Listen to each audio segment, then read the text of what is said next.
Robert Mueller had a news conference where he was talking about why the report, his special counsel report, spoke for himself, and therefore he didn't have to say anything else.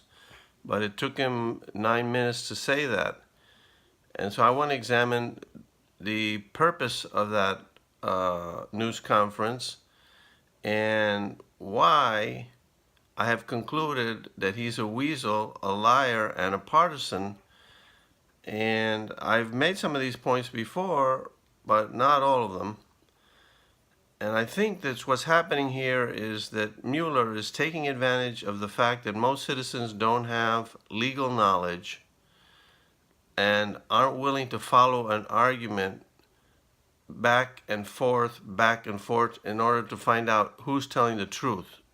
So the weasel is the person who makes an argument that they know isn't really well-founded, but they figured that the people that are listening won't be able to follow the reasoning as to why it's not true.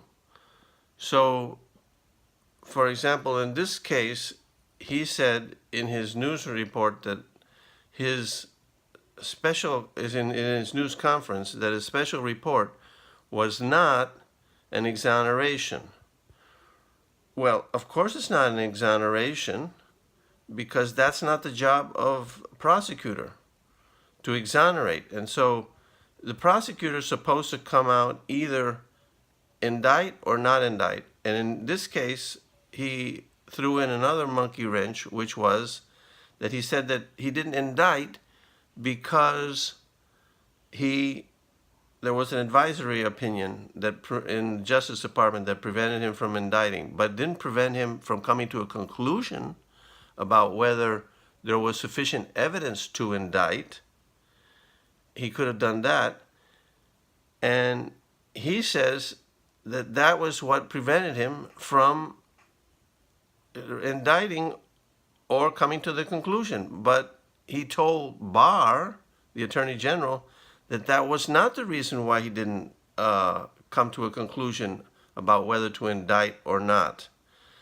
So that's the lie right there. But here's the thing.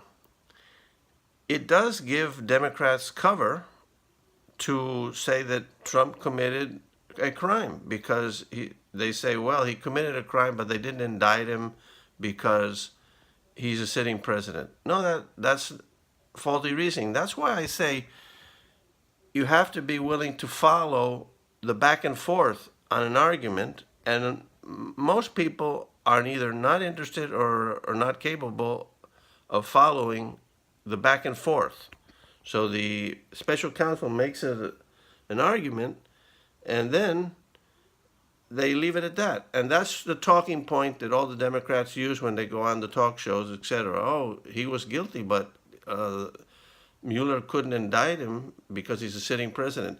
But he could have come to a conclusion about whether there was sufficient evidence to indict.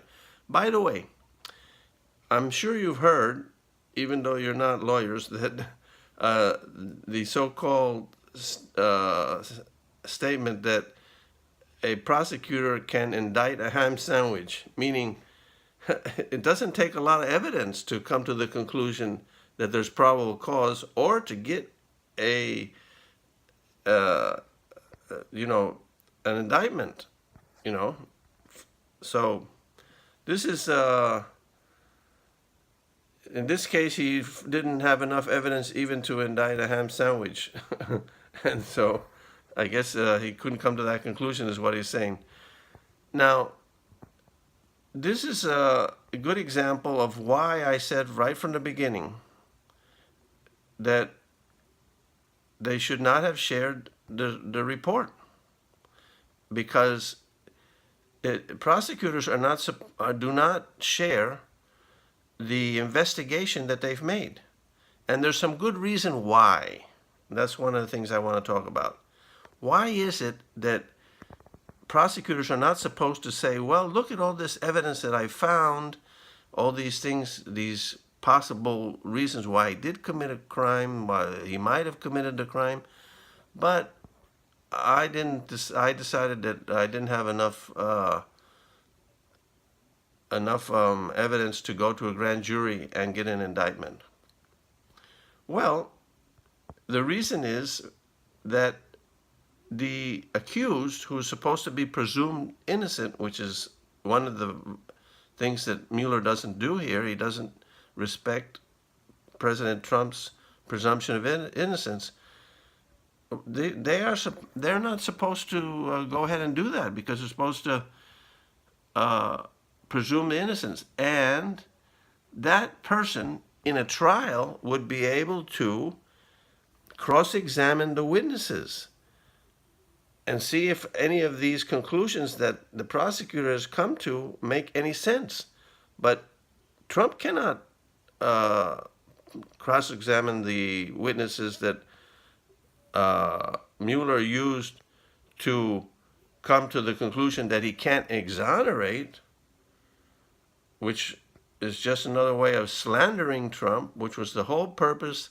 Right from the beginning, I've said this whole investigation, the main purpose is to create headlines and talking points for Democrats to make an obstruction of justice of their own, to complicate things so much that people can't follow it and they don't know what the truth is. And so, right from the beginning, I would, as Attorney General, I would have not put out the report. No prosecutor ever puts out any report about their investigation. Now, people usually don't know that because they're not lawyers and they're not involved in the judicial system. But and there's, as like I said, there's a reason for that, because all that does is give the prosecutor a one, you know, a way of attacking the accused without permitting the accused to defend himself. And that's why we have a trial where you can do depositions and you can find out if what the other guy, the witnesses of the prosecutor are telling the truth in cross-examination, and none of that occurred. And so the whole point here is that this is all a charade. It's all about creating headlines. That's what the whole naming of the special counsel, why he investigated for 2 years, even though he knew right off the bat that there was no collusion or conspiracy, but he continued to investigate obstruction. Obstruction of what? If there was no crime, what was Trump supposed to be obstructing? There wasn't anything there. So the purpose of, they want to, what is his purpose, right? He wants the Democrats to go ahead with impeachment. Why would they go ahead with impeachment? Well, the same purpose, to create headlines. It's all about headlines, persuading the voters to vote Democrat instead of voting for Trump. And it's all about slandering Trump, and that's why they want the impeachment. Now, it could backfire. A lot of people have pointed that out, but I don't think it's a good thing to be impeached, and it certainly takes up a lot of the oxygen and the president's time and whatever. So he's been in battle. They tried to emasculate him for 2 years. He did a pretty good job, I think, considering all the distractions. And the economy is in great shape. And I'll maybe do another video someday about my predictions of why Trump is going to win. And there's a lot of things that are lining up in favor of Trump. And this whole impeachment might backfire as well.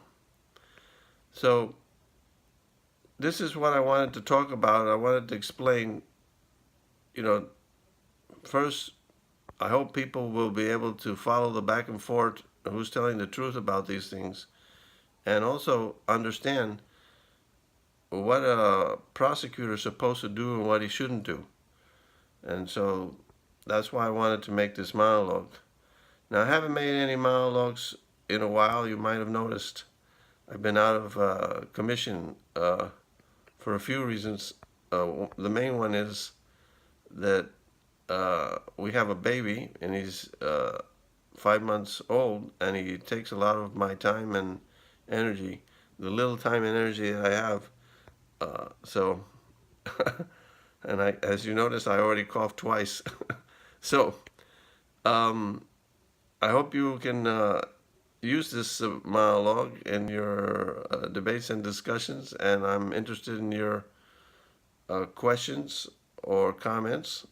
And I hope to do a monologue on the other more important question, which is the investigation of these investigators who spied on the president and created this whole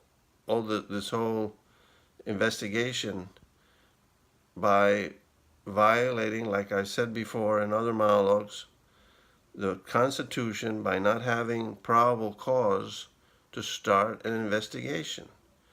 You cannot have a system where the government can investigate anybody they want that they don't like to see if he might have committed a crime. That's not the way it's supposed to work according to the Fourth Amendment of the Constitution. You have to have evidence, of evidence of probable cause to investigate. If anybody can be investigated and economically ruined by having to defend themselves against baseless investigations by the government who is publicly funded, then everybody is intimidated. And that's part of the reason why we have that Fourth Amendment. We can't have citizens that are intimidated to criticize the government, because then the government can turn around and investigate them and ruin their lives. And that's what they did to Carter Page and Clovis and Papadopoulos. And the only way to solve any of that is to bring all these criminals, these dirty cops in the Justice Department and the FBI to justice and to indict them, which I think they're doing, and put them in jail. That's the only solution. So nobody will feel tempted to abuse their power to violate the citizens' rights, which is a crime itself, besides the other crimes that they have committed. Clearly, about lying under oath, all kinds of stuff that they've done, and they need to go to jail, or else other people will be incentivized. They'll have the temptation to use their power to reach the political goals that they have. They don't like Trump. They want to get him out of office, so they decided to spy on him. You can't do that. The counterintelligence operation of the government is supposed to be directed at what? Terrorists or foreigners. That's why they used assets. They lured people outside the United States. They used foreign assets to do the dirty work of the counterintelligence people in the United States, because they wanted to have cover. The CIA and the national security people, they wanted to have cover. So they delegated that dirty job to Halpern and to another guy in Italy, Russian, whatever.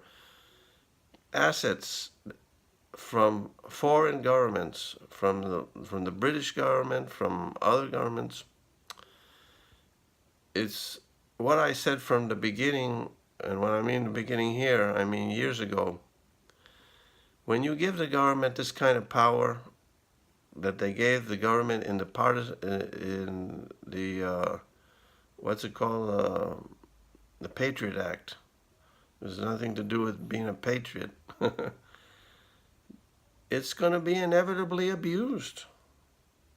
The temptation is too great to spy on people and cover it up. So that's what happened. So give me your comments and let me know what's going on.